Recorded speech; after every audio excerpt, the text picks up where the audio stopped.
Alors maintenant, donc, je vais passer à l'application. Alors pour l'application, donc j'ai besoin de créer d'autres composants. Je vais d'abord les dépendances. J'ai besoin d'installer Bootstrap.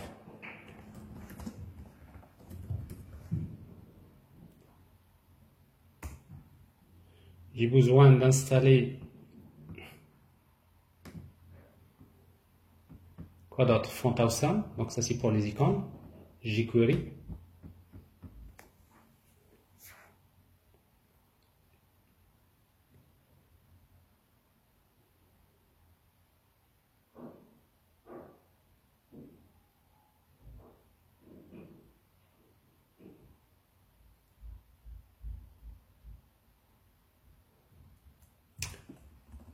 Installer jQuery.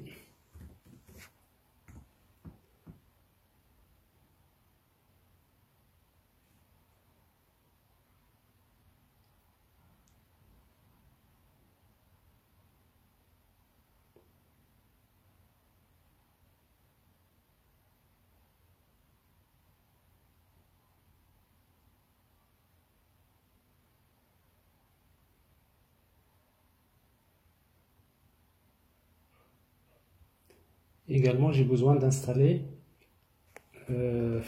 Font Awesome.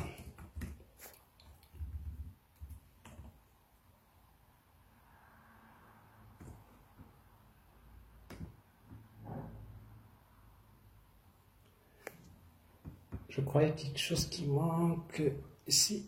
Ctrl C, il y a un E qui manque ensemble.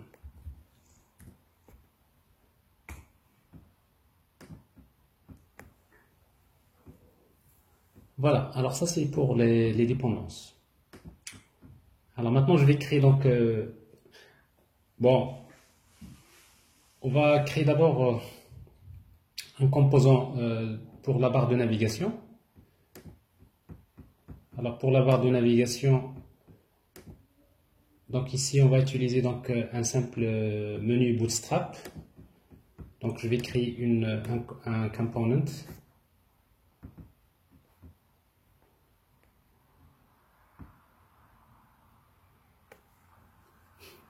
Alors je vais créer un composant ng generate component que alors si vous voulez dans les bonnes pratiques, donc on va essayer de dans le dossier app généralement on va demander de créer un dossier qui s'appelle components, c'est-à-dire tous les composants on va les mettre dans un dossier components comme ça, components slash et après le composant on va l'appeler navbar ou bien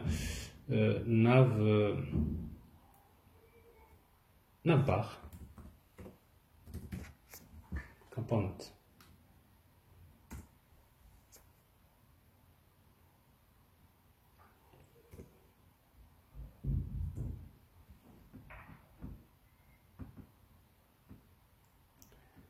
Alors ça veut dire que ici dans le dossier app vous avez un dossier components, donc on fera que en fait tous les composants sont dans ce dossier là navbar. Alors maintenant navbar component, donc là on va prendre un menu Bootstrap que nous avons l'habitude d'utiliser. Navbar Bootstrap 4.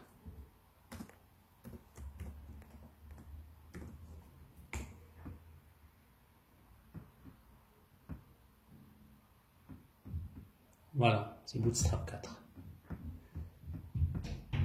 Parce que les styles entre Bootstrap 3 et 4, c'est différent, donc il faut faire attention. Alors je vais utiliser celui-là avec un menu comme ça. Alors je prends cette barre de navigation, CTRL C, et je la mets ici. Alors pour que ça marche évidemment, donc il me faut bien sûr Bootstrap, il faut l'ajouter à l'application. Alors pour l'ajouter à l'application, il faut aller vers le fichier AngularJSON. Enfin, il y a plusieurs façons, mais en fait le plus simple c'est d'aller vers le fichier AngularJSON et de chercher Styles.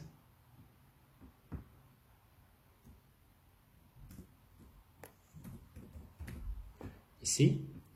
Alors vous voyez donc qu'il y a par défaut, il inclut déjà style.css. Et après on va ajouter Bootstrap ici. Donc c'est dans Node Module. Alors ici, bon, si vous ne connaissez pas le chemin, il faut regarder, etc. Là vous allez trouver Bootstrap et il devrait être là. Bootstrap dist css bootstrap.min.css. Donc c'est comme ça.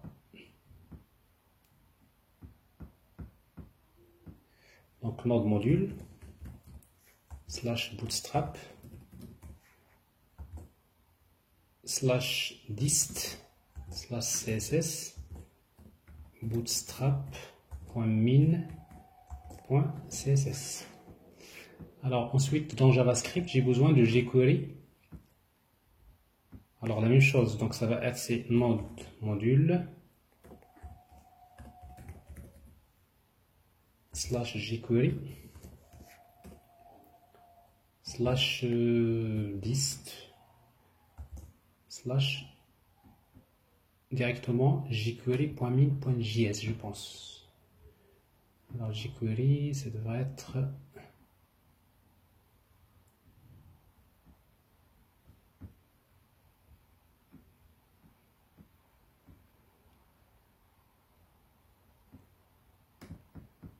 c'est dist directement jQuery.min.js. C'est fait. Et après, j'ai besoin de bootstrap.js pour ce modèle. C'est-à-dire, parce que si vous regardez bien dans ce modèle-là, si vous essayez de le voir, vous allez trouver qu'il utilise, il utilise Bootstrap, il utilise jQuery et il utilise bootstrap.min.js. Alors, c'est node module. Je prends ce chemin-là, copier-coller. Et je vais utiliser donc quoi? Je vais utiliser donc ici /js /bootstrap.min.js. Voilà, alors ça c'est pour la barre de navigation. Et le dernier, donc il faut intégrer. Donc nous avons Bootstrap, nous avons donc jQuery, et après nous avons besoin de font awesome. Alors la même chose, vous pouvez mettre ici dans CSS, vous pouvez l'ajouter là. Vous mettez donc le chemin. Donc ça c'est une façon de faire, mais si vous voulez, il y a une autre façon de faire, si vous ne voulez pas l'ajouter là, vous allez directement vers, c'est un peu plus élégant également. Vous savez ici, on inclut déjà style.css. Je vais directement vers styles.css, ici, styles.css. Celui-là, et je peux importer un autre fichier CSS. Donc j'utilise import comme ça, et directement je peux utiliser donc node module alors font awesome directement ici, c'est plus simple, CSS font awesome.min.css. Alors ça c'est pour les icônes. Donc ça c'est. Vous pouvez également faire comme ça pour Bootstrap. Hein. Vous pouvez l'inclure dans le fichier style.css. Alors si on fait ça, donc maintenant j'ai donc ma barre de navigation. Alors pour faire un test, cette barre de navigation, on va l'afficher. Où est-ce qu'on va l'afficher? Dans App Component. Alors ici donc App Component. Alors vous voyez donc App Component, c'est le composant qui démarre par défaut. Je vais effacer tout ça. Et je vais tout simplement faire appel à App Navbar. La balise navbar, c'est-à-dire le composant navbar que je viens de créer. Et je démarre l'application, redémarre l'application. Bon, il est déjà démarré. CTRL-C. Bon, maintenant pour l'arrêter, il faut faire un CTRL-C. Et je fais encore npm start. Alors quand vous changez dans le fichier Angular.json, il va falloir redémarrer. Et voilà, donc vous voyez donc le JSON Server, il démarre rapidement. Mais ngServe, ça prend du temps parce que, alors dans le fichier style.css, alors vous ajoutez directement ici, voilà. Alors c'est pas la peine de mettre le chemin de, voilà, c'est pas la peine de mettre le chemin node module, vous mettez directement, parce que par défaut, il va chercher dans node module, donc il va chercher le font awesome. Donc c'est pour cela que ça n'a pas marché.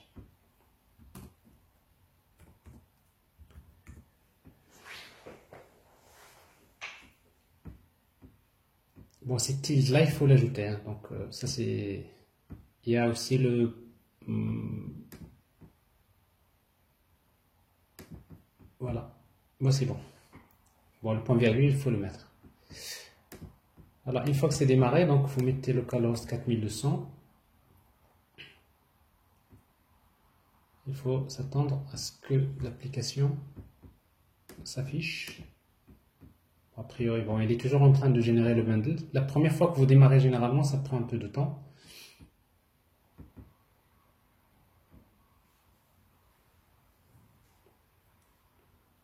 Parce qu'il est en train de faire le packaging et il fait pas mal de... Voilà, maintenant c'est compilé. Il fait le webpack, etc. Alors ici, donc, voilà, donc ça donne quelque chose comme ça. Pour le moment, nous avons... Vous vérifiez, donc là c'est bon, il n'y a pas de souci. Alors ici, donc, je vais créer maintenant mes composants.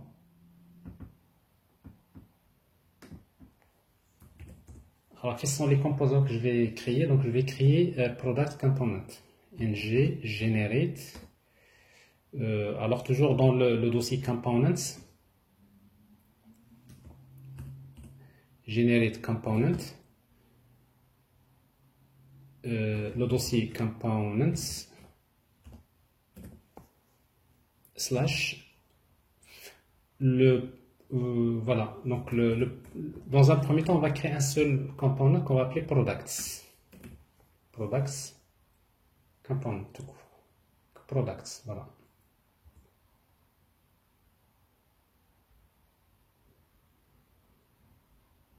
Ça c'est fait.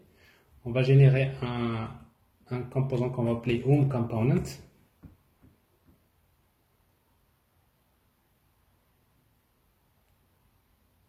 Et voilà. Et après, vous faites votre test. Vous configurez les routes. Alors, dans le fichier AppRoutine, on va créer donc, il y a les routes ici. Alors, donc chaque route, on va utiliser donc path. Voilà, ici path. De points. Le path, c'est products.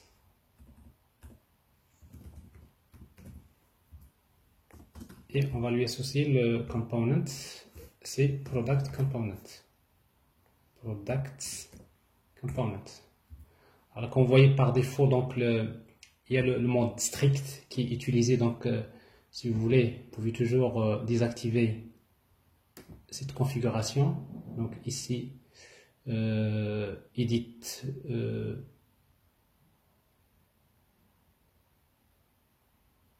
Voilà.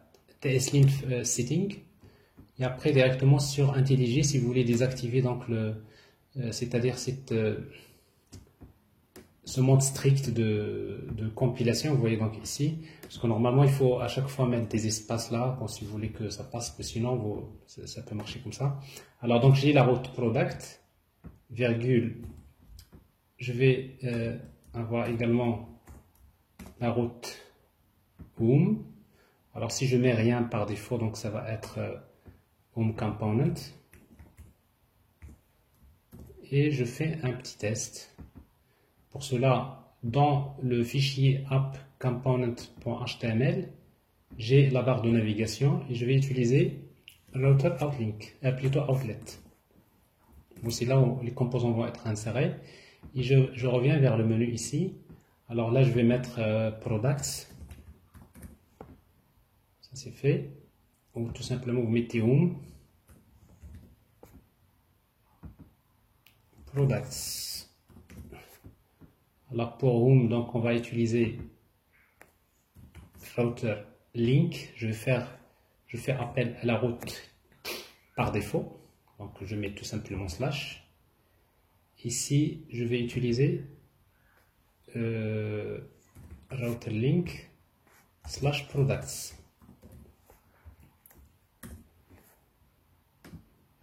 et vous allez avoir ici, donc par défaut c'est Home, et si vous cliquez sur Product, vous voyez ici Product, Work, Home, Product.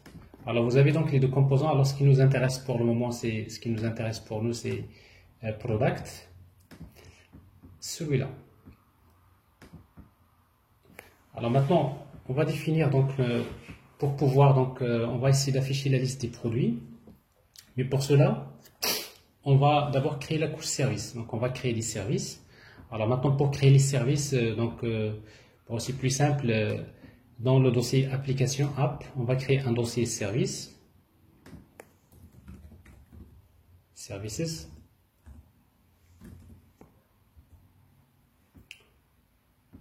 dans lequel on va créer un service, un fichier TypeScript file, qu'on va appeler product.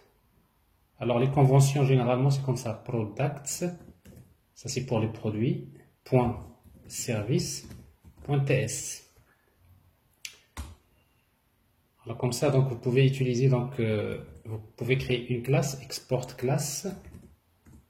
Donc d'ailleurs par défaut il va lui donner product service, donc, parce qu'en fait là il respecte ces conventions. Et après pour que ce soit un service, je vous rappelle qu'il faut utiliser injectable, comme quoi on peut l'injecter. Et si vous voulez qu'il soit disponible dans le root de l'application, vous pouvez utiliser l'option provided in de .root. Sinon, il va falloir le déclarer dans app module. Mais si vous mettez provided in root, ça veut dire que le service il est disponible dans toute l'application, dans la racine de l'application. Alors ça c'est le service. Alors maintenant, nous avons besoin d'utiliser le service HTTP. Pour cela, dans le module, il faut importer HTTP module. HTTP client module. Pour pouvoir l'utiliser. Alors là, je reviens vers le service. J'ai le constructeur. Et je peux injecter le service HTTP.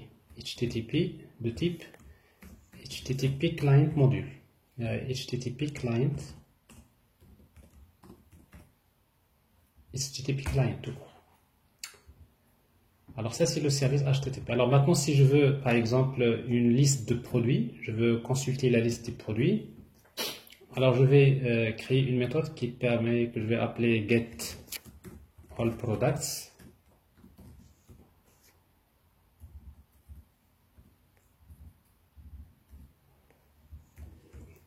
Alors généralement les méthodes, donc ici je vais utiliser directement return http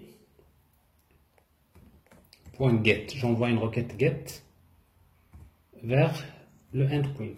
Et alors maintenant la partie backend, je sais qu'il se trouve en localhost, http /localhost, le port c'est 3000 /products. Alors ça c'est pas bon de spécifier l'adresse dans le code. Alors c'est 10.http 10.http.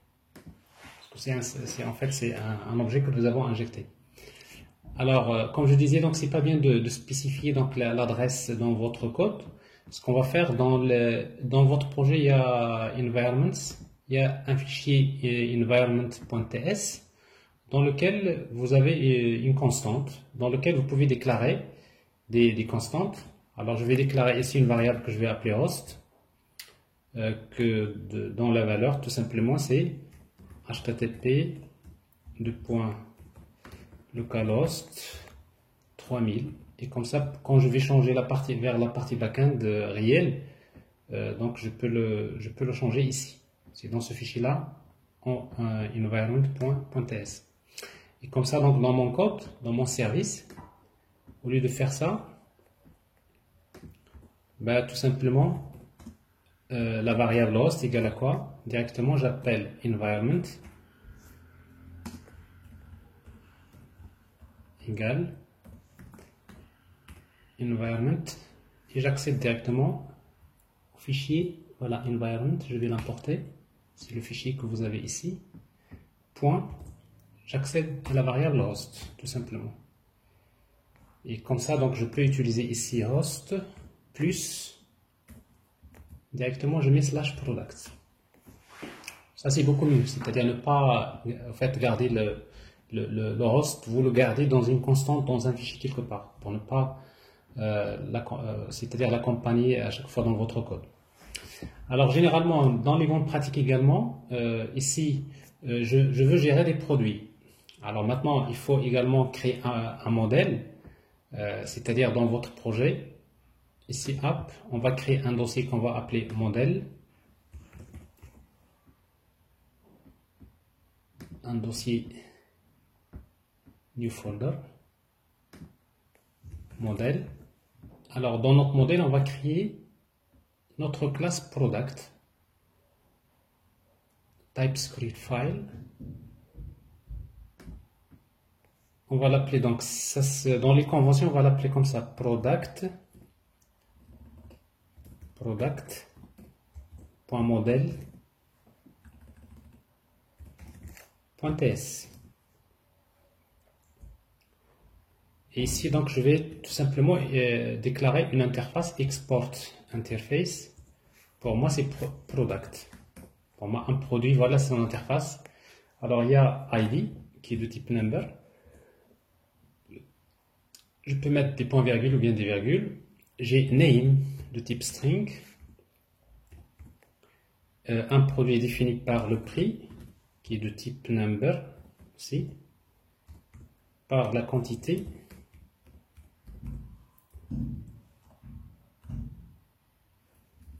Type number et par selected de type boolean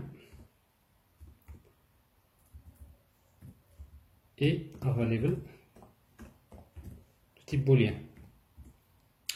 Alors ça c'est le modèle. Alors si j'ai le modèle ici, ça veut dire que maintenant je sais que dans mon service, je sais que la méthode, il va retourner un objet de type observable qui contient des products. C'est une liste de produits. Product directement ici. Alors ça c'est beaucoup mieux. C'est-à-dire, et dans ce cas-là, quand vous appelez la méthode get, vous mettez ici le type que vous attendez. J'attends product. C'est-à-dire j'attends une liste de produits. Là c'est beaucoup mieux parce que vous précisez maintenant que votre méthode getAllProduct, il retourne bien une liste, un tableau de produits. Alors ça c'est pour la liste des produits. On peut déjà voir, on peut créer la méthode qui permet de sélectionner que les produits par exemple sélectionnés. getSelectedProduct. Alors on va juste changer ici. On va mettre point d'interrogation, selected, égale à true. On crée la méthode getAvailableProducts.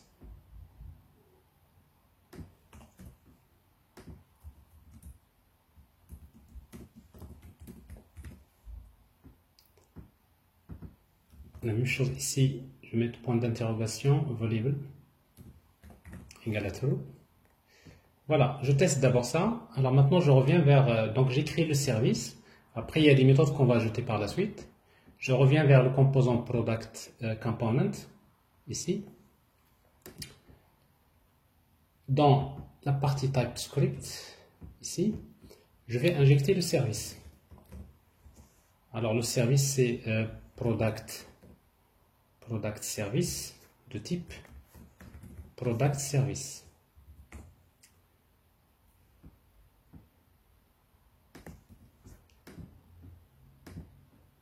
Alors, une fois que j'ai ça, alors maintenant, bon, j'ai besoin de, dans l'application, dans notre cas ici, nous avons besoin d'une barre de,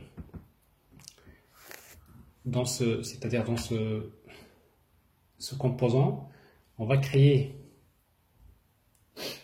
un container, plutôt un div. Bon, on va arranger ça, classe container. Et je vais créer une barre de navigation. Alors cette barre de navigation, pour la créer, je vais utiliser, si vous voulez, ce que je vais créer maintenant, c'est ça. C'est cette barre dans laquelle j'ai les boutons All, Selected, Available et New. Alors je vais utiliser donc UL, LI. Alors je peux utiliser classe navbar nav. Ça c'est toujours Bootstrap. Et j'ai ici donc dans LI. Alors dans LI, je vais utiliser la classe. Alors je regarde ici dans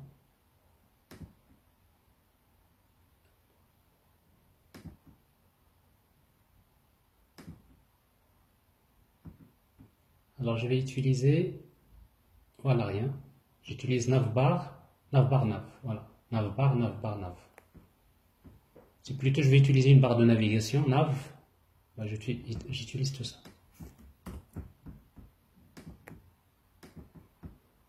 Je reprends. Donc je vais utiliser d'abord une barre de nav.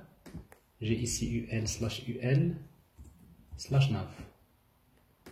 dans laquelle je vais mettre. Alors ici donc je vais utiliser quoi? Je vais utiliser li et je crée des boutons. Alors bouton. Alors classe égale btn, btn outline info. Et ça c'est all. Après on va ranger les choses. Alors je vais créer, donc j'ai besoin de créer un bouton selected. Et j'ai besoin de créer un bouton available. Alors si vous regardez ici, donc vous voyez ici /product, vous avez ici voilà, donc le all selected available. Alors il faudrait mettre un peu d'espace entre ces boutons là. Pour cela donc j'utilise ici margin left 2 sur chaque bouton. Encore je peux faire appel à d'autres classes Bootstrap donc pour mettre un peu d'espace. Comme vous voyez ici, ça c'est bon. Alors maintenant ce que je veux que quand je clique sur All, j'affiche la liste des produits. Donc ça veut dire ici, donc je vais utiliser click. Alors ici on va utiliser on get all products.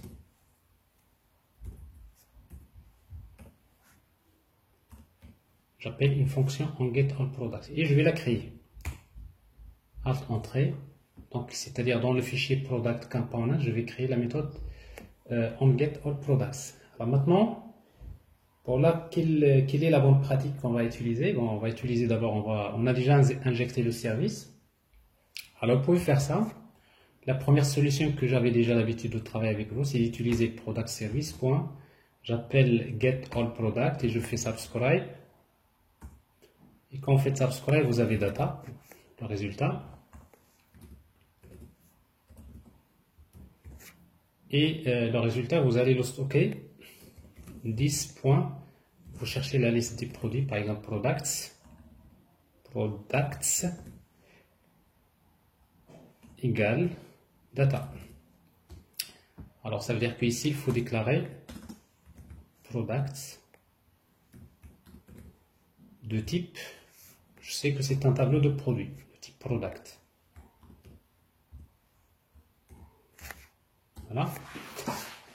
Alors, sauf que dans cette version 11, donc elle a des options de configuration. Là, il vous dit que, par exemple, ici, le product n'a pas de valeur par défaut. Alors, si vous voulez affecter un nul, il ne va pas l'accepter. Ben, il vous dit que ça doit être un objet de type tableau de product. Bon, pour le Unix, c'est-à-dire si vous voulez qu'il prenne la valeur nulle. Bon, deux façons de faire. Soit vous mettez ici point d'interrogation. Alors vous lui dites la valeur est optionnelle, c'est-à-dire je ne suis pas obligé d'avoir une valeur parce que par défaut donc il ne contient pas de valeur. Ou bien vous mettez par exemple or, ça peut être soit un tableau de produits, soit ça peut être un nul et dans ce cas-là je peux lui affecter la valeur nulle.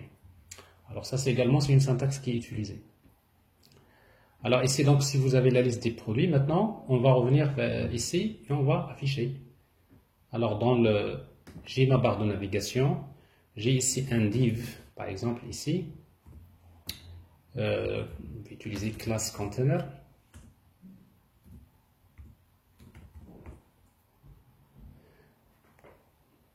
Et ce div là, je vais utiliser, je fais un test ngIf si product, tout simplement si les produits sont chargés, ben je vais les afficher. Alors pour les afficher, je vais les afficher sous forme d'un table.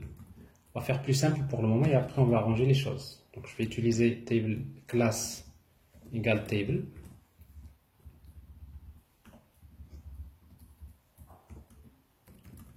Alors tr, th, machin, donc j'ai id. J'ai name. J'ai price. J'ai quantity.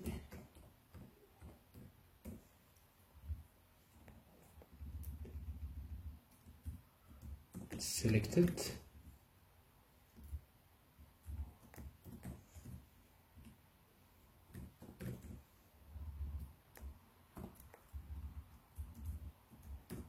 Et voilà. Alors ça c'est l'entête du tableau. Alors maintenant on va faire une boucle avec tr. Vous utilisez quelque chose comme ng for let pour chaque let p of products et vous affichez p. Bon, maintenant il connaît le type de p, donc il n'y a pas de problème. P point en principe id, vous voyez, donc il connaît il sait qu'il s'agit bien d'un produit, donc il va vous chercher les attributs. Donc id ici, ça c'est name, ça c'est price, quantity, selected,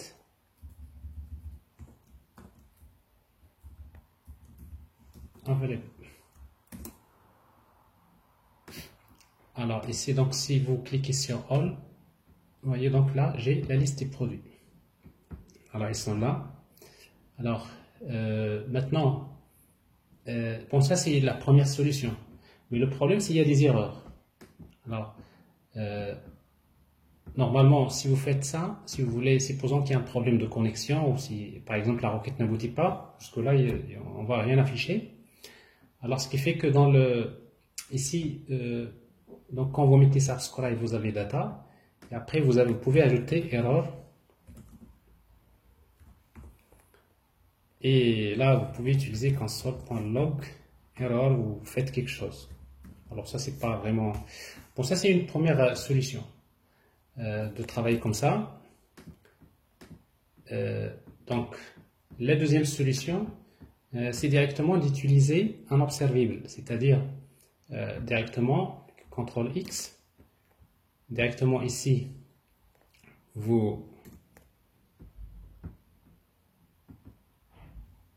voilà.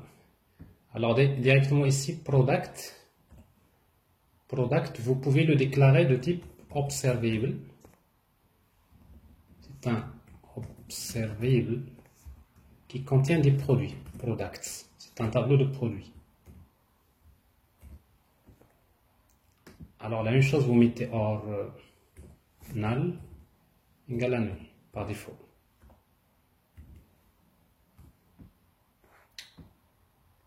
Alors ça, ça peut marcher comme ça. Alors maintenant, ici dans ce cas-là, qu'est-ce que vous allez faire? Vous allez utiliser directement ces 10.product égale directement le service, product service. Alors 10.product service, vous appelez la méthode. Alors ça c'est plus simple, pourquoi? Parce que quand vous appelez get all product, alors je sais que get all products, il va retourner un observable directement. Mais ici,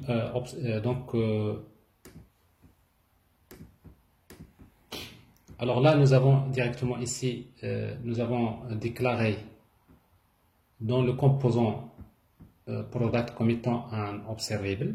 Et généralement, quand vous avez une variable qui est un observable, par les conventions, on met $1 à la fin. En fait, le fait de mettre $, dans la variable, c'est juste pour dire que c'est un observable. Normalement, observable, ça veut dire que vous avez besoin de faire subscribe pour pouvoir récupérer les données s'ils arrivent.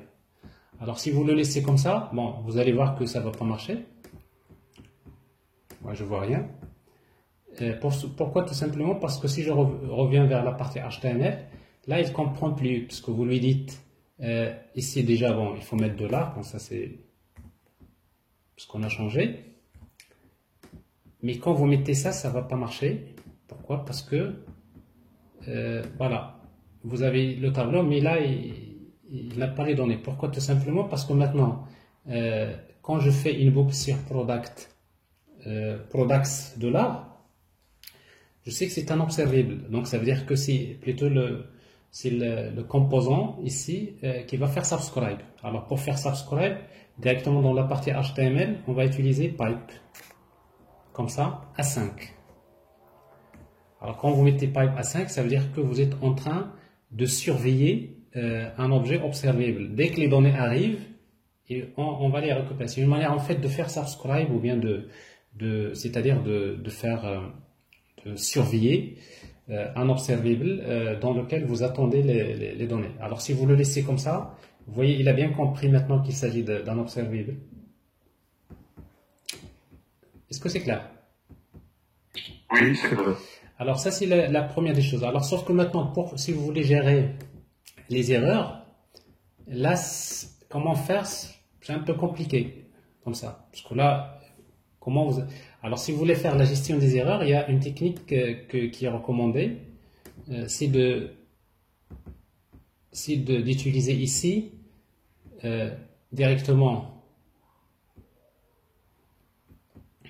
On va utiliser donc get products.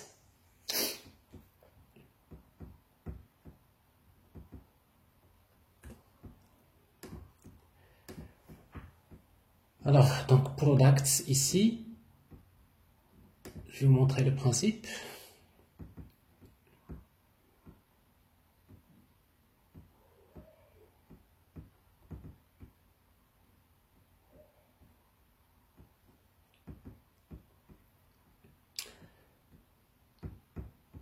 Alors, ce qu'on va faire, c'est quoi?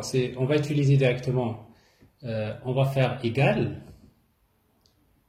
mais en même temps, je fais un pipe.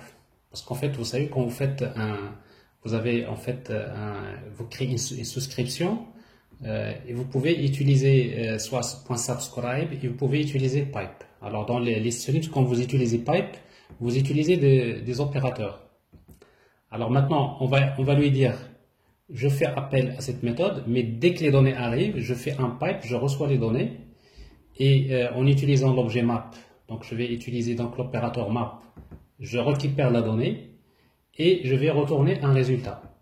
En fait, c'est-à-dire, cette fois-ci, je prends un objet de type product, et je vais retourner, plutôt je récupère la liste d'un objet de type list product, et je vais retourner pour moi un objet qui contient des informations suivantes. Alors, quelles sont les informations? Il y a d'abord des données, les données que je veux afficher.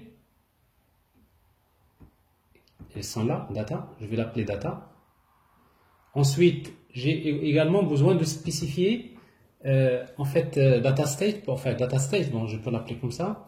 Bon, data state, c'est dire tout simplement, je dois spécifier est-ce que pour indiquer comme quoi, parce que vous savez, une requête, quand elle est envoyée, on aimerait bien afficher, par exemple, dans l'interface web, dans l'interface graphique, dans l'IHM, on a besoin d'afficher, par exemple, la requête, elle est en cours, c'est-à-dire en cours de chargement.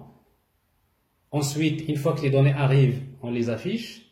Et s'il y a erreur, on affiche le message d'erreur. Ça veut dire qu'en fait, nous avons trois étapes. Alors, c'est la raison pour laquelle on va créer un énumérateur ici. Comme vous voyez ici, je vais l'appeler data state enum, par exemple, dans lequel j'ai trois valeurs possibles, soit loading, soit loaded, soit error. C'est-à-dire, je vais gérer les trois cas. Donc ça, c'est beaucoup mieux, hein, si vous voulez faire des applications de qualité.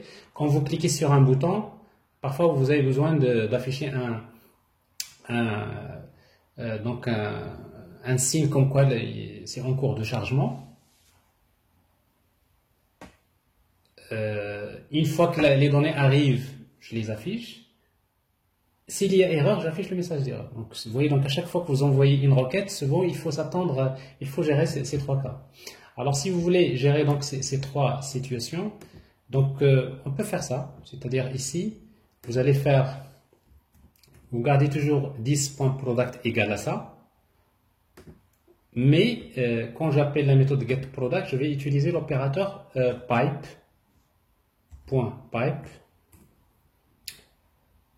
Alors quand vous utilisez pipe, vous pouvez appliquer un ensemble d'opérateurs. Alors le premier pour moi c'est map, l'opérateur map qui reçoit une donnée, une data. Alors pour moi data c'est une liste de produits parce que ce que j'attends c'est la liste des produits. Alors map, alors dans ce cas-là, je vais retourner un objet à sa place.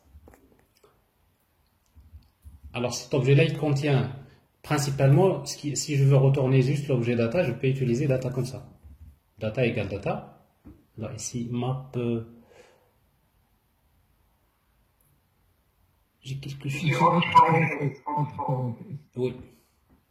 Oui. Alors je reprends. Parce que là, syntaxiquement, c'est pas bon ça. Map, c'est un opérateur. Alors map, donc il reçoit quoi? Il reçoit data. Et ce data-là, c'est une liste de produits. Et moi, ce que je vais retourner un objet qui contient d'abord data, lié à data, comme ça. Je peux le laisser comme ça. Alors jusque-là, bon, c'est-à-dire je retourne que la donnée. Mais en même temps, je vais ajouter un attribut que je vais appeler par exemple state, data state par exemple. Data state, je peux l'appeler comme ça. Et dans lequel je peux mettre une valeur. Alors ça peut être par exemple ici, quand je reçois les données, donc je peux mettre par exemple la constante loaded comme ça.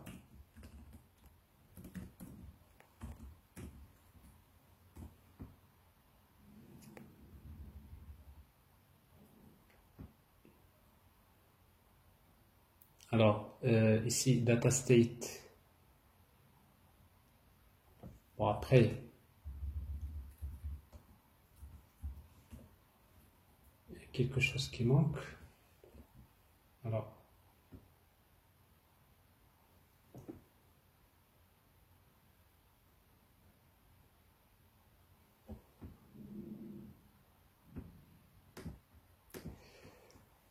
qu'est-ce que j'utilise ici? Bon, il faut mettre la parenthèse, tout à fait. Donc là, il faut retourner une fonction, parce que tout ça, c'est des trucs asynchrones. Alors, à la rigueur, pour enlever les parenthèses, celui-là, donc j'enlève cette parenthèse ici. Donc, c'est-à-dire, je prends un objet map, je récupère data qui se fonde d'une liste de produits, et je retourne, par exemple, data c'est loaded, et qui contient la donnée. Ensuite, je vais ajouter encore un autre opérateur, virgule. Alors, l'autre opérateur, c'est quoi? C'est start with. Alors, start with. Alors, start with, généralement, c'est un opérateur qui va retourner quelque chose au début de la requête. C'est-à-dire, quand j'envoie cette requête-là, quand c'est-à-dire je fais un pipe, la première des choses, donc il va me retourner quelque chose avant même que la requête soit envoyée. Alors, dans ce cas-là, je vais utiliser pour moi donc start with data. Je vais utiliser ici data state, tout simplement. Je vais retourner un objet dans lequel j'ai data state, par exemple, je vais mettre loading, c'est-à-dire en cours de chargement. Et j'ai un troisième opérateur s'il y a des erreurs. Alors je vais utiliser cache error. Alors dans cache error, donc je vais retourner encore un objet dans lequel je vais trouver cette fois-ci. Alors ça, je suis déjà en train d'introduire la notion de state, la gestion du state. Alors ici, donc il y a quelque chose qui manque. Cache error, donc il y a l'erreur, parce qu'en fait c'est une fonction. Alors ici, CTRL X. Donc il y a l'erreur.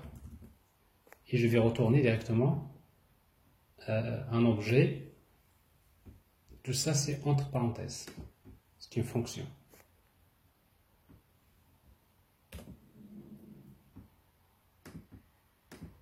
Alors, c'est bien ça. Alors, voilà. Bon, pour erreur, donc il faut ajouter l'opérateur off. Comme ça, ça devient un observable. Off. Tout ça. Alors maintenant, là, je n'ai pas de data. Alors ici donc, si vous voulez, là, j'ai une donnée qui arrive, je vais la reprendre. Là, cache error, je vais, dans mon state, je vais avoir un attribut que je vais appeler error message. Alors, error message, c'est quoi? C'est les erreurs, tout simplement. Je sais que dans l'erreur, il y a un message. J'affiche le message d'erreur. Bon, je récupère le message d'erreur. Alors ça, c'est également une technique qui peut être intéressante. Alors maintenant, comment est-ce qu'on va gérer ça au niveau de la vue? Alors déjà, ici, je vois quelque chose qui manque. Alors ça, c'est le problème des types. Il faut arranger tout ça. Alors les types.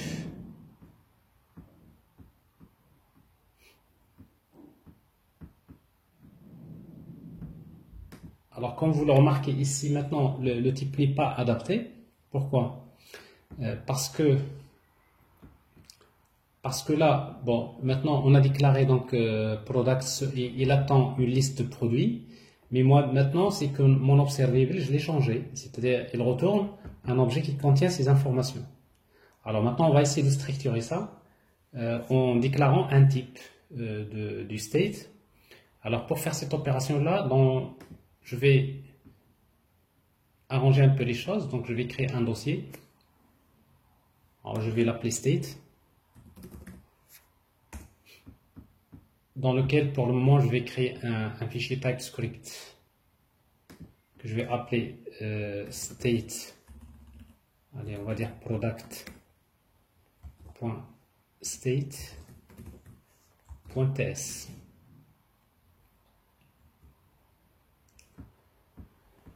Alors product.state.ts. Alors qu'est-ce qu'on va mettre là? Donc je vais utiliser tout simplement une interface. Je vais l'appeler data state. Alors je vais prendre les mêmes déclarations ici que j'ai déjà faites. Alors j'ai besoin de déclarer. Voilà. Alors appDataState. Bon, ils contiennent trois attributs. Donc le premier attribut, donc c'est d'abord il y a data, c'est les données que je veux afficher. DataState qui est de type, c'est un énumérateur qui peut être soit loading, soit loaded, soit error. Et après il y a error message qui est de type string. Alors ici donc je vais utiliser export interface. Alors d'abord je vais créer un énumérateur d'abord. Un énumérateur que je vais appeler, alors comment je l'ai appelé? Je l'ai appelé DataStateEnum.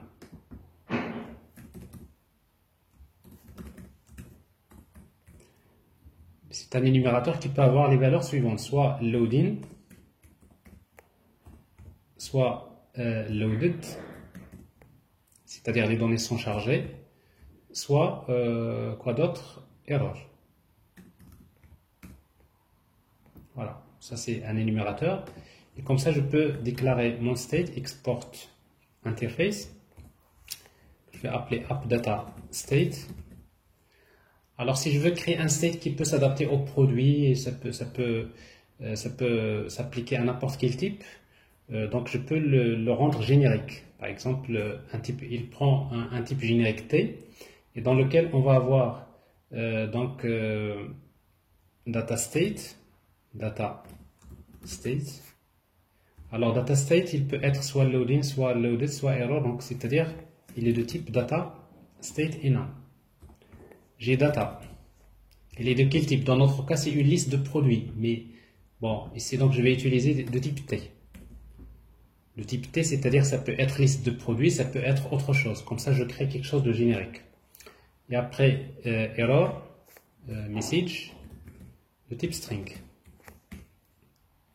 Alors, pour indiquer que ces attributs ne sont pas obligatoires, vous ajoutez des points d'interrogation. Alors, quand vous ajoutez un point d'interrogation sur la variable, c'est-à-dire sa présence dans l'objet n'est pas obligatoire, facultative. Parce que parfois, je peux créer un objet qui contient que datastate, parfois il va contenir les 3 attributs, parfois il contient que le message erreur, etc. Alors ça, c'est en quelque sorte une structure que j'ai déclarée, que je vais utiliser maintenant à ce niveau-là. Ici, donc, je vais déclarer maintenant observable, comme ça. CTRL X. Alors maintenant, observable, qu'est-ce qu'il contient? Il contient des objets de type app, data, state. Mais comme c'est un type générique, je vais lui dire que c'est app, data, state qui contient des produits. C'est-à-dire une liste de produits. Ça, c'est le type qu'il contient. Alors ça, c'est la déclaration que j'ai adaptée maintenant. Alors maintenant, si je vois maintenant les choses ici, je peux, si je reprends ici, alors si vous faites ça, vous mettez les attributs, plutôt, il va falloir également spécifier quelque chose.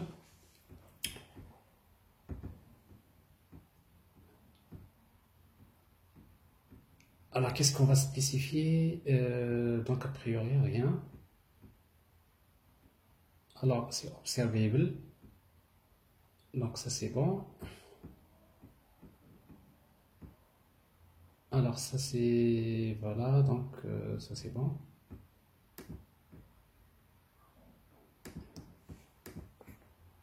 Alors, qu'est-ce que nous avons? Alors, ici, donc, data state. Alors, mais les valeurs ne sont pas... maintenant, ne sont pas bonnes parce que ici, loaded, je dois utiliser data enum que j'ai déclaré, data state enum point loading. C'est ça, loaded. Voilà. Là, ça doit être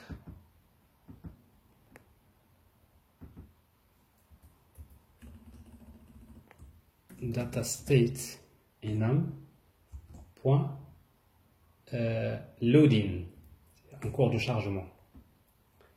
Et ici, c'est error. Data state enum point error. Alors, vous voyez maintenant, il a compris c'est-à-dire qu'en fait, parce que là, il attend des objets qui ont cette structure-là. Il sait qu'il attend des objets qui ont la structure de type app-data-state. Et app-data-state, qu'est-ce qu'il contient? Il contient, c'est un objet qui contient les données que je veux afficher. Il contient l'état des données. Est-ce que c'est en cours ou bien est-ce qu'ils sont chargés? Ou s'il y a un message d'erreur. Alors ça, c'est une façon de gérer les choses.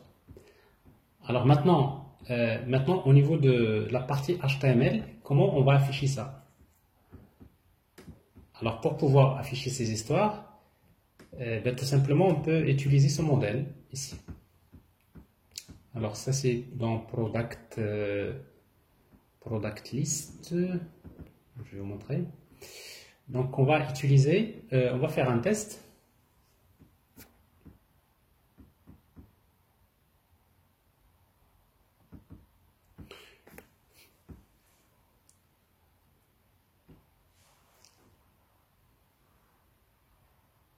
Alors on va utiliser donc un conteneur, ng container.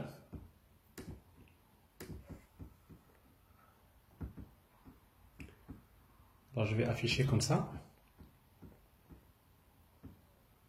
Alors j'ai ici donc les ng. Alors voilà, donc j'ai ici un conteneur. Je vais utiliser un ng container, ng au lieu de div. Bon, ng container. Bon, je peux le laisser div et après je reprends ici. Alors que je vais utiliser un objet ng container, c'est un conteneur dans lequel je vais utiliser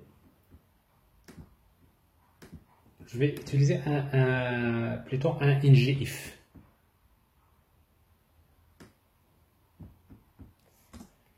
Alors ngIf.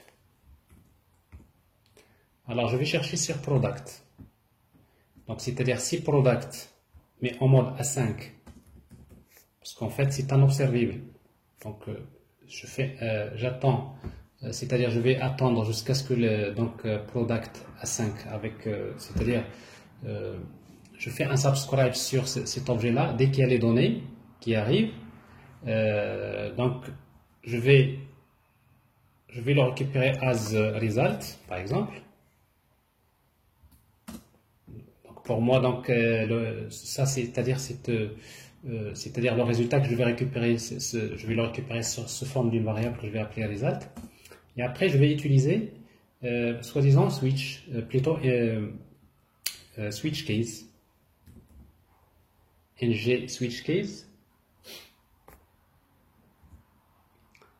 Alors, je vais prendre result, alors ng switch case, plutôt ng switch. C'est pas case, parce que case, c'est alors ici, ng switch, ng switch. Alors, c'est quoi? C'est result. Alors, je sais que dans result, j'ai un attribut qui s'appelle type. C'est pas type, c'est data state.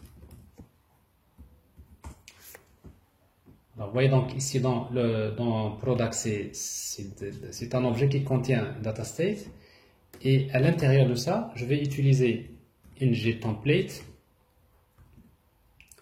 Alors maintenant, s'il y a erreur, alors je peux utiliser ng switch. C'est switch case. C'est ng switch case. Alors maintenant, c'est-à-dire que c'est comme si vous êtes en train de tester s'il y a ces products, si les données arrivent, ben je vais faire un switch sur data state. Si c'est une erreur, si c'est erreur, si c'est une erreur, j'affiche le message d'erreur ici. Si c'est un loaded, j'affiche les données. Si c'est quelque chose de loading, vous voyez, j'affiche un message. Donc je peux afficher par exemple un logo qui indique comme quoi c'est en cours de chargement. Bon, ça c'est un peu l'idée principale. Alors sauf que pour accéder à ces constantes là, bon, j'ai besoin d'utiliser ici de déclarer un objet de type data state enum dans mon composant ici. Alors en utilisant une variable de type read-only, je déclare tout simplement data, une variable data state enum, et je lui affecte directement le type data state enum. Bon, ça c'est si vous voulez affecter un type à une variable. Alors ça, si vous voulez maintenant récupérer directement dans la partie HTML, ici vous utilisez ng switch. Déjà il faut mettre étoile sur ng switch, et ici on va utiliser c'est data state enum point loading. Alors si c'est loading, donc je vais afficher le message loading, c'est en cours du chargement. Alors là je peux utiliser ici, comme je disais, donc une petite animation qui indique que c'est en cours de chargement, et je fais copier-coller, CTRL-C, CTRL-V, CTRL-V. Alors vous avez switch, data state, s'il égale loading, je fais ça. S'il égale loaded, j'affiche les données. Alors maintenant, pour afficher les données, je les prends ici, c'est mon tableau que j'ai ici. Table, CTRL-X, je le mets ici.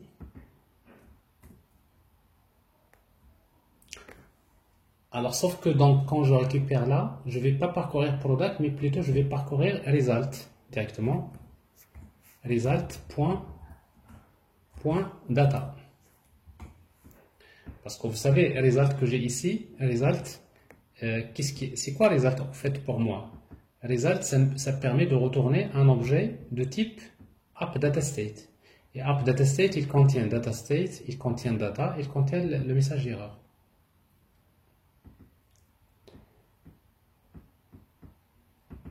Alors ici donc je fais directement Voilà. Donc voilà, si elle est donnée loaded, je fais ça. S'il y a un message d'erreur, alors je prends le message d'erreur, je le mets en haut, CTRL X, ici. Si c'est une erreur, donc j'affiche tout simplement avec un div, dans un div avec une classe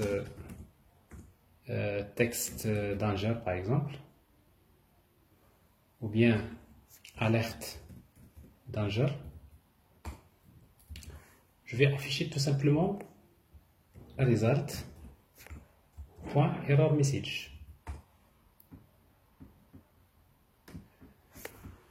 Alors si vous voulez, bon, maintenant ça c'est une technique pour moi, bon, c'est très très organisé comme ça, c'est que si vous travaillez comme ça, donc vous allez pouvoir gérer le cas en cours du chargement, vous gérez le cas où il y a des erreurs, et vous gérez le cas où il y a les données, donc vous les affichez. Alors souvent dans les applications, on a besoin de travailler de cette manière-là. Alors maintenant, je pense que bon, on peut tester, on peut regarder si ça marche. Alors si je clique sur All, alors là je vois rien.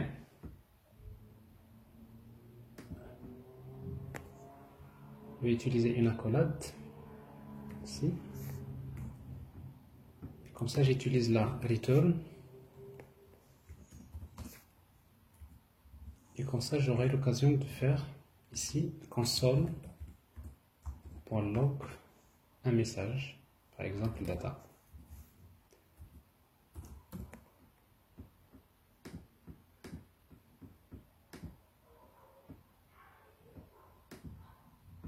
Non.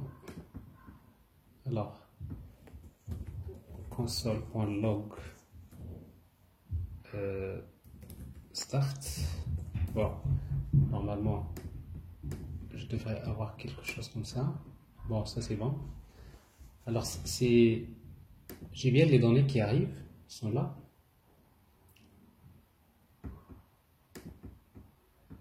En fait, il n'y avait pas de problème. Alors, c'est pas une JTemplate, c'est une JContainer.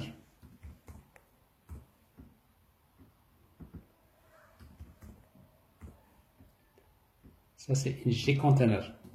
Sinon, ça ne marchera jamais. Parce qu'une JTemplate, il est utilisé dans le cas où on fait if-else.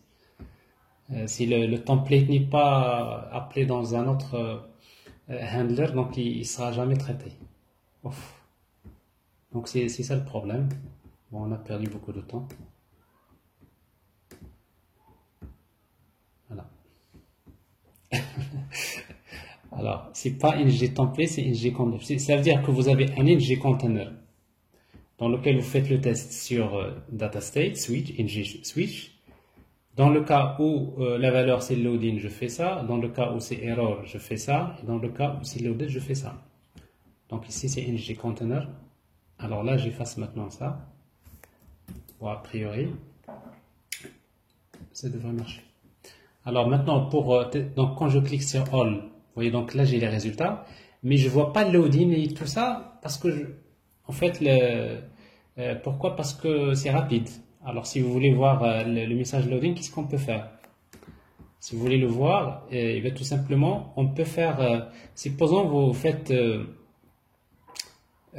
alors ce que je fais, bon, c'est juste dans le service, je vais changer le host ici. Alors si vous voulez, je vais dans le environment, je vais ajouter un autre host, mais qui n'est pas joignable. Je vais créer une autre variable. Je vais mettre par exemple, je vais l'appeler un reachable.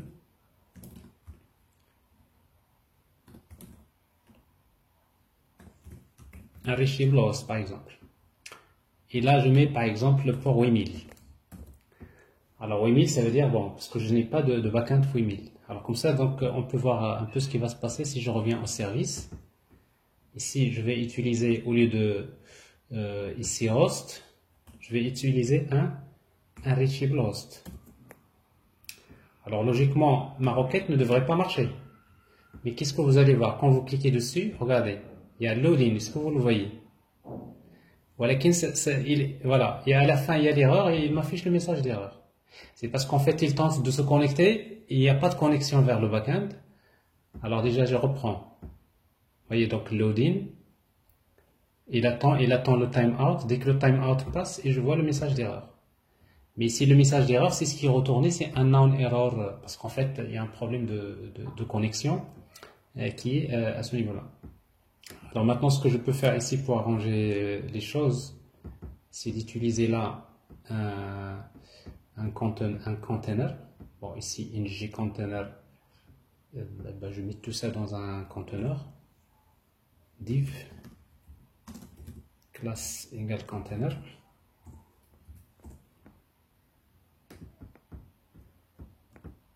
CTRL X.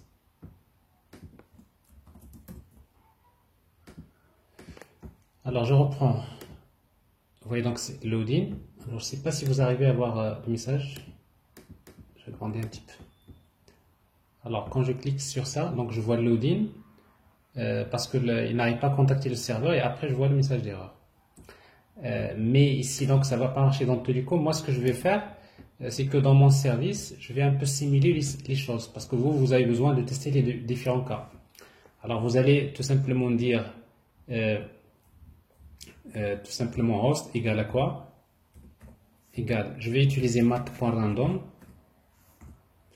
S'il est par exemple supérieur, parce qu'il vous génère un nombre aléatoire entre 0 et 1, s'il est supérieur à 0,8, c'est-à-dire 80%, c'est la probabilité 80%, s'il est supérieur à 0,8, donc je vais utiliser host, c'est-à-dire ça c'est le normal. Deux points, je vais utiliser le fake host, c'est-à-dire le host qui n'existe pas, c'est-à-dire c'est environment.unreachable host. Alors si vous faites ça maintenant, ça va faire un peu, ça va vous donner une idée. Bon, là par exemple, là ça va pas marcher parce que j'ai tombé sur le serveur qui ne marche pas encore. Alors peut-être je dois inverser. Alors c'est toujours, vous voyez donc 80%, je suis toujours sur l'autre. Ah, c'est inférieur parce que là c'est supérieur, c'est-à-dire c'est 20%. Donc c'est-à-dire s'il est supérieur à 0,1 par exemple. S'il est supérieur à 0,1, c'est-à-dire 90%, je vais tomber sur ça, sur le host. 10%, je vais tomber sur celui-là, Unreachable host. Donc là, c'est plus de probabilité. Vous voyez, donc là, ça marche. Si je clique une deuxième fois, ça marche, ça marche, ça marche, ça marche, ça marche.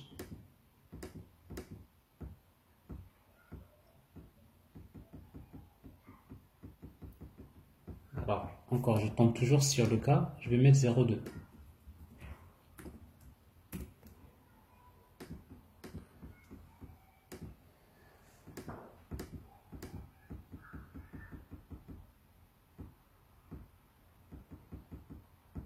Voilà. Bon, c'est-à-dire qu'en fait, votre application, il marche bien, mais quand même, vous lui donnez la chance parfois de tomber dans le cas où il y a un problème réseau, je sais pas quoi, vous la testez de cette manière-là. Vous voyez donc le message d'erreur. Alors, si vous voulez, après, vous pouvez, par exemple, vous pouvez faire quelque chose comme, donc on peut générer l'exception, etc. Mais bon, mais tout ça, on pourra le faire après.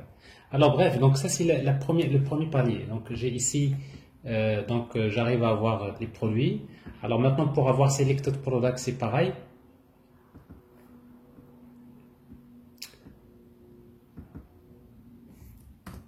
Alors ici on clique, j'appelle get selected products. Alors je crée get selected products et je fais la même chose pour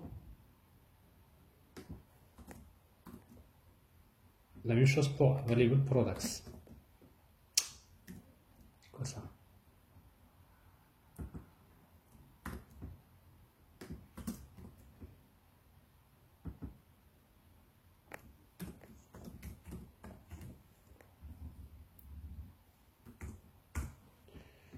Voilà, et je fais copier-coller.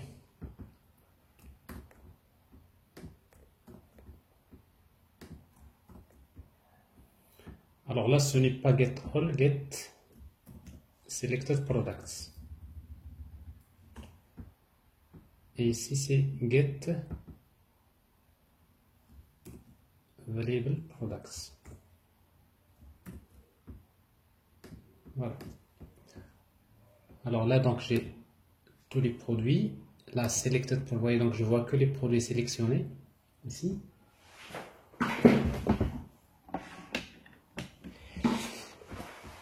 Et là, c'est available. Donc là, c'est true.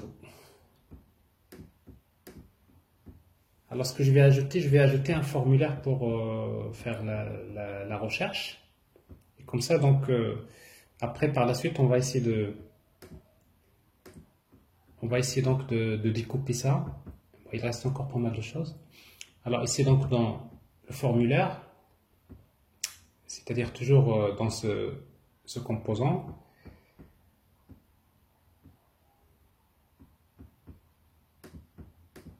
alors, dans ce composant, donc, qu'est-ce que j'ai?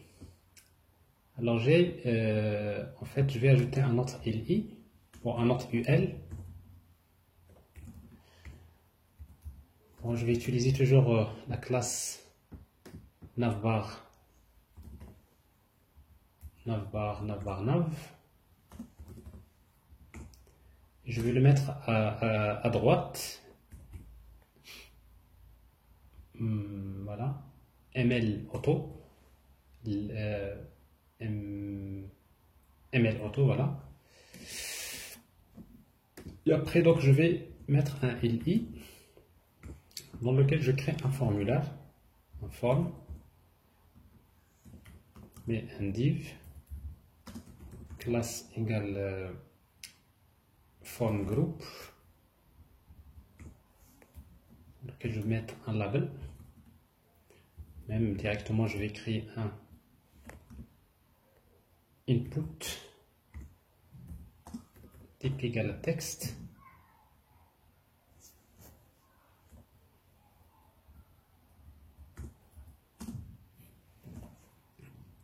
Alors, voilà, type égale à texte. Et directement, après, je vais créer un bouton. Alors, ce bouton-là, donc je vais... donc ça, c'est chercher. Après, on va mettre des icônes sur les boutons. Bon, on a quelque chose comme ça, c'est pas joli. Alors maintenant, on va essayer d'arranger ça. Donc, on va utiliser classe btn outline. Alors, au lieu de mettre search, on va mettre ici un span. Alors, pour les icônes, rappelez-vous, tout à l'heure, on avait installé Font Awesome. Alors, pour les utiliser, vous utilisez directement classe FA. Et vous avez donc voilà, FA search. Search. FA search. Vous avez une icône. Voilà, ça c'est l'icône ici, que vous voyez là. Alors, quelle classe qu'on va utiliser pour ça? Donc, on va utiliser classe form control.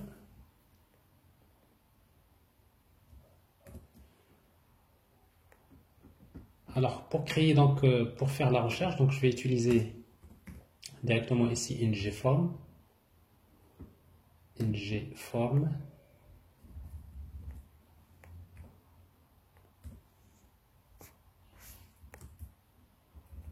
Alors, je peux utiliser ça. Donc F dièse F formula égale ngForm.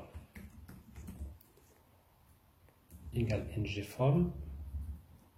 Et je vais utiliser ngSubmit.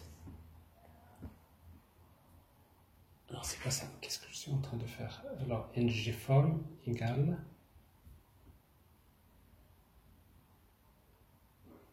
plutôt F.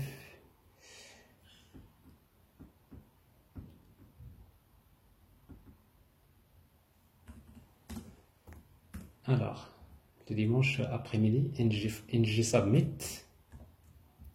Alors quand je fais un submit, donc maintenant le formulaire, je vais lui donner un identifiant dièse form F égale ng form. Alors pourquoi ça marche pas? Parce qu'il faut importer maintenant il faut importer les modules, le formulaire. Alors pour notre cas, on va utiliser donc il y a forms module et après on va utiliser reactive forms module. Alors, pour le moment, on va utiliser forms module.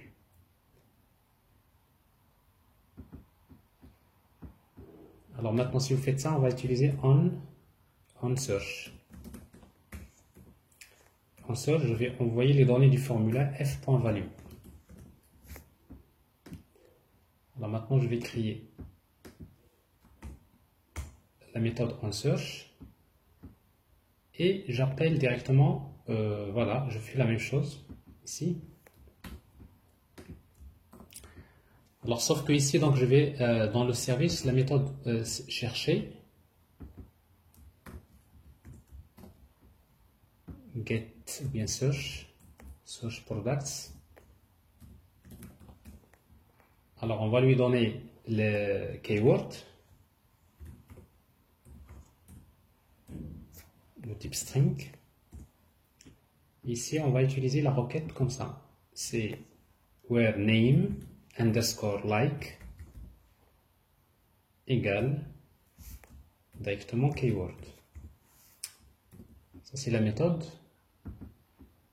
Alors ici au niveau de la méthode ici, je sais que dans mon formulaire, le formulaire ici, ce champ de texte, je vais l'appeler name ngModel directement, ngModel. Comme ça, il va lui attribuer voilà, ngModel. Et en même temps, je vais lui donner un nom, ici, keyword. Voilà. Alors, automatiquement, donc, quand vous faites, si vous voulez, quand vous faites submit, quand vous cliquez sur le bouton, value, ça va représenter les données qui se trouvent dans le formulaire. Bon, ça c'est dataform si vous voulez. Et qu'est-ce qui m'intéresse dans dataform? Ouais, keyword. C'est-à-dire ici, donc je vais utiliser, j'appelle search, la méthode search. Et là, je mets dataform.keyword.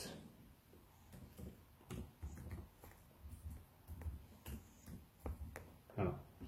Alors, je récupère directement le champ qui est saisi dans le formulaire. En principe, ça devrait marcher également. Alors, product. Alors, je reviens vers un affichage 100%.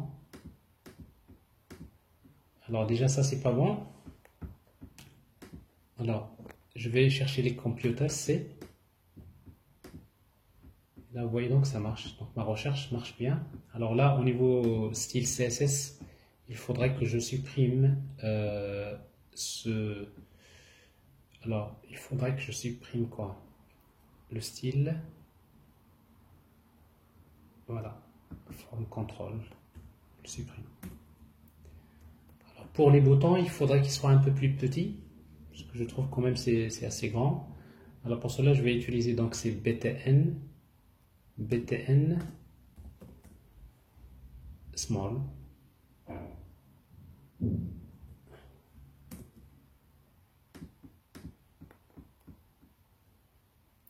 Alors c'est pas aligné.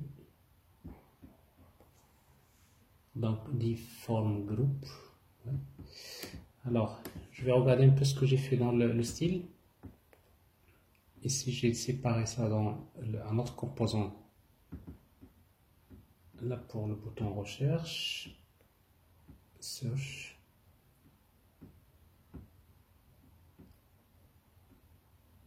Alors j'ai utilisé donc btn info, btn small. Alors vous avez ici, voilà. Donc c'est le div là qui a un petit peu fait le décalage. Form group, je ne vais pas l'utiliser.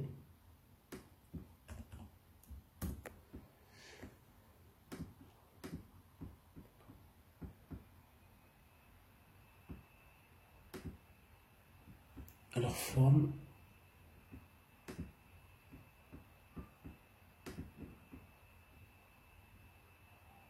Alors input name keyword type texte. Form inline. Inline, voilà, merci. Ça, c'est le style qui manque. Form, c'est form inline. Form inline. Voilà, ça fait. Alors, si vous voulez mettre un peu d'espace encore entre le bouton et tout ça, donc vous pouvez le faire. Donc, margin left 2. Ça donne quelque chose comme ça. Alors, la même chose pour ces boutons-là, donc on va leur donner la même dimension. Ici, small. Ici, btn small.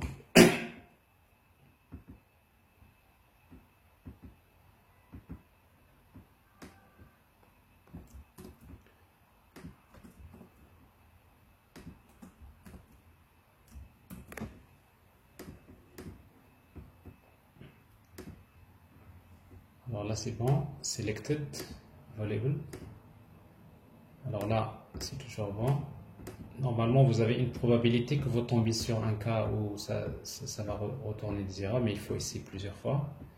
Et ça, c'est rechercher par exemple un P. Alors, il y a P partout. Alors, PS.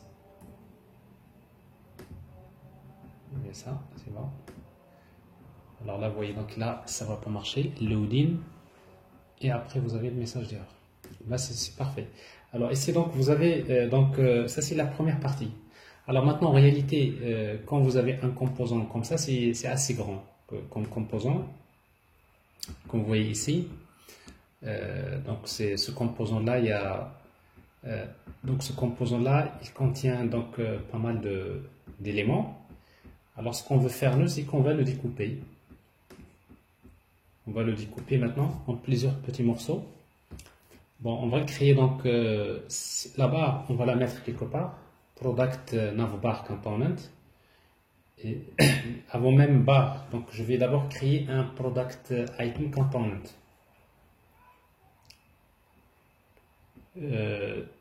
Si vous voulez, avant même, je dois ajouter ces méthodes-là. Ces méthodes parce qu'il faut qu'on termine d'abord celui-là. Il nous faut encore la suppression. Il me faut un select, etc. Bon, ça, c'est des éléments que je vais ajouter. Alors, dans mon composant, je vais ajouter ici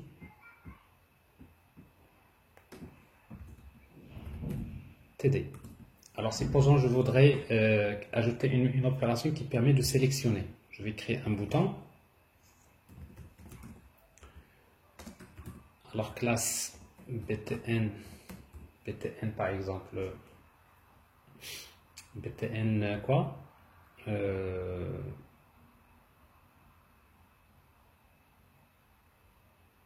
allez, success, on peut changer. Alors btn success, btn small,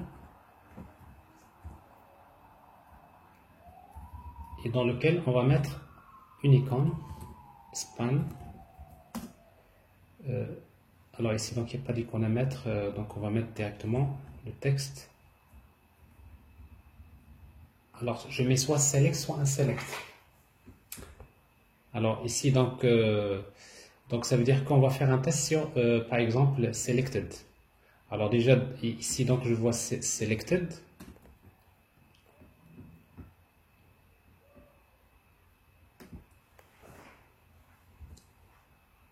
Je fais un span.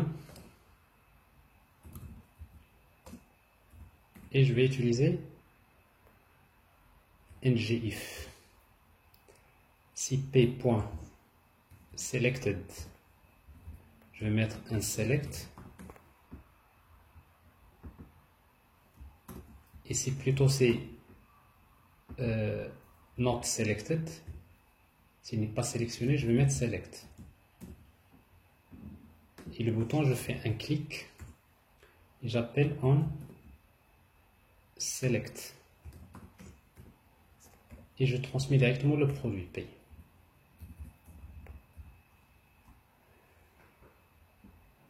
Alors, je crée cette méthode en select que vous voyez ici. Alors, autrement dit, je vais avoir quelque chose comme ça quand j'affiche.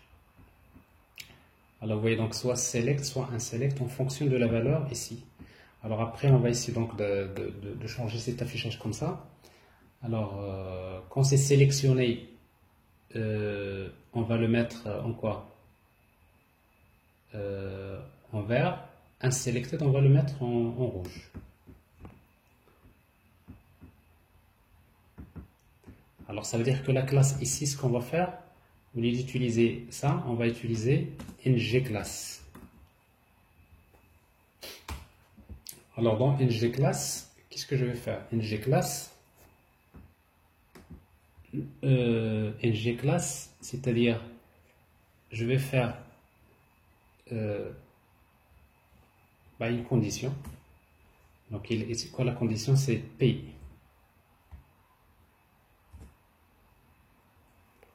P.selected. Point d'interrogation. S'il est sélectionné, j'applique la classe btn. S'il est sélectionné, c'est vert, c'est success. Point d'interrogation, plutôt point d'interrogation, 2 points. Je le mets en rouge. btn danger. Et comme ça, ici, je supprime ici cette classe, comme ça. Ça va me donner quelque chose comme ça. Bon, c'est-à-dire si c'est false, il le met en rouge. Et après, quand je clique sur select, maintenant je vais sélectionner. Alors pour pouvoir sélectionner, j'appelle select, je lui envoie le produit et j'appelle le service. Alors à nouveau, donc le service, donc j'ai besoin d'une méthode select.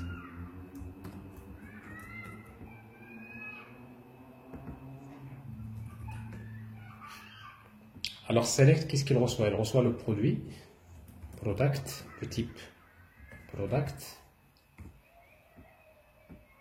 Et après, il va envoyer la requête avec l'option selected.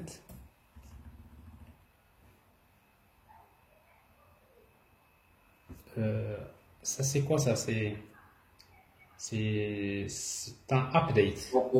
Donc c'est pas put. Exactement, c'est put. C'est pas get, c'est put. Alors j'envoie donc vers /id. Product /id. Ici quoi le id? C'est product.id. Et le payload, c'est quoi? C'est product. Mais il faudrait changer product, c'est-à-dire vous mettez product.selected et je vais l'inverser. Égal à quoi? Égal not product.selected. C'est-à-dire s'il est égal à true, il devient false. S'il est false, il devient true. Et bon, je fais l'opération comme ça.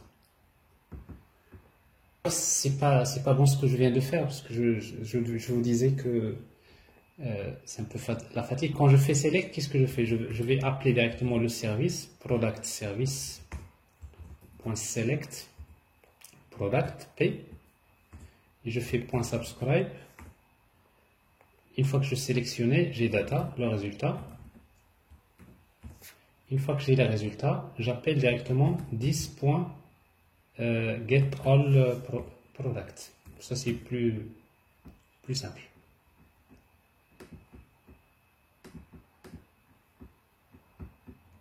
Encore, je fais pas getAllProduct. Je n'ai pas besoin de recharger tous les produits.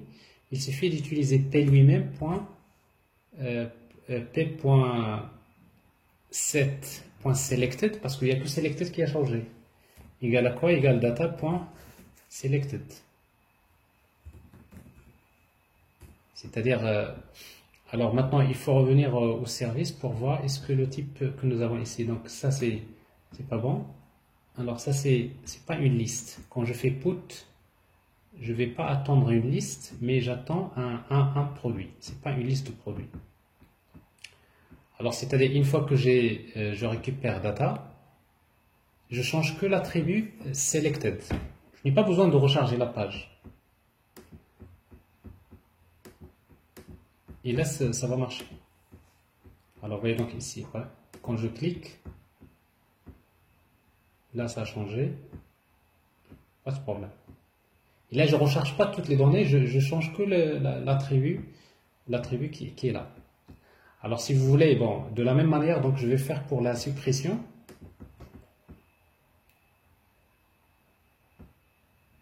Alors pour la suppression, j'ai ici dans le produit, je vais faire la même chose.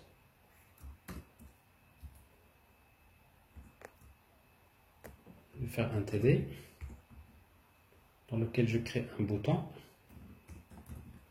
Cette fois-ci qui contient une icône, span. Je vais utiliser classe fa trash O, c'est la poubelle. Alors classe btn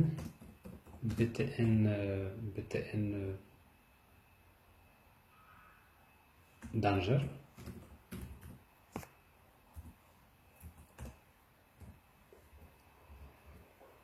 OK. Et après, je fais clic. Quand je clique, j'appelle on delete product.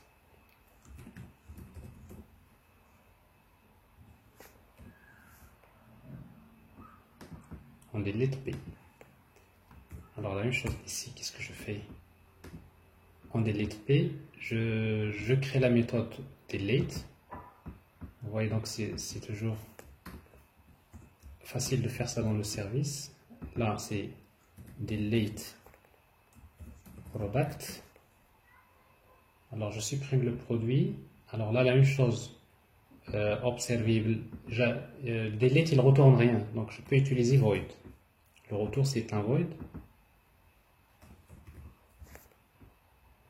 Et je fais appel à la méthode delete ici. Ici, il n'y a pas de payload. On va mettre là. Et tout.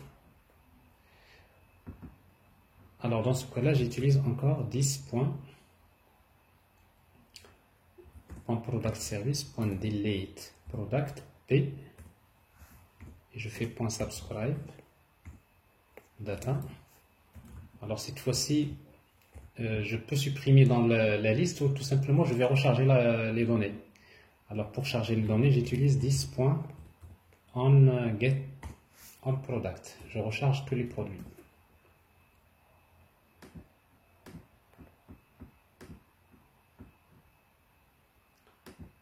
Et donc c'est supprimé. Alors maintenant les données sont supprimées. Bon, il nous faut encore des données pour la suite. Donc nous aurons besoin de créer un formulaire de saisie. Alors ici donc il y a un seul enregistrement qui reste là.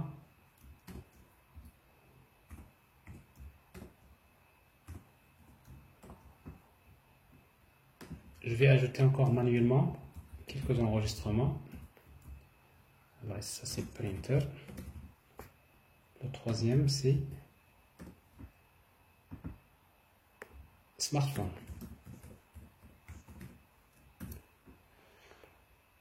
Alors bien sûr, donc quand vous faites ça, bon, il faut quand même afficher une boîte de dialogue. Donc pour afficher la boîte de dialogue, ça vous pouvez le faire directement ici, dans le composant.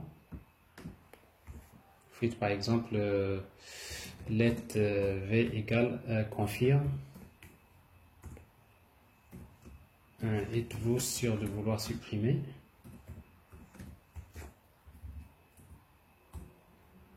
Et après je fais ça, if v égale à true, j'appelle la méthode.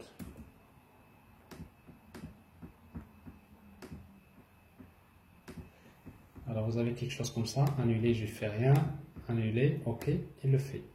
Et quand il le fait, vous voyez, il est en train de charger, mais il est tombé dans vous voyez, dans l'autre cas. C'est la deuxième fois la même chose. Ah bon, en tout cas, quand vous avez testé le cas, c'est-à-dire ce cas-là, vous pouvez le désactiver ici pour ne plus avoir ce petit problème. Là, je fais... ça se passe à quel niveau? Ici. Je fais ça et j'utilise directement let host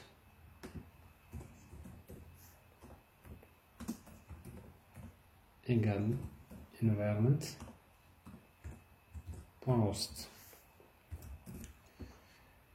Voilà. Mais c'était juste pour tester. Comme ça, vous êtes sûr d'avoir toujours les données. Alors là, ça tient. Alors, maintenant, il est déjà 17h30. Alors, soit le formulaire, soit on va décomposer. Alors, on va décomposer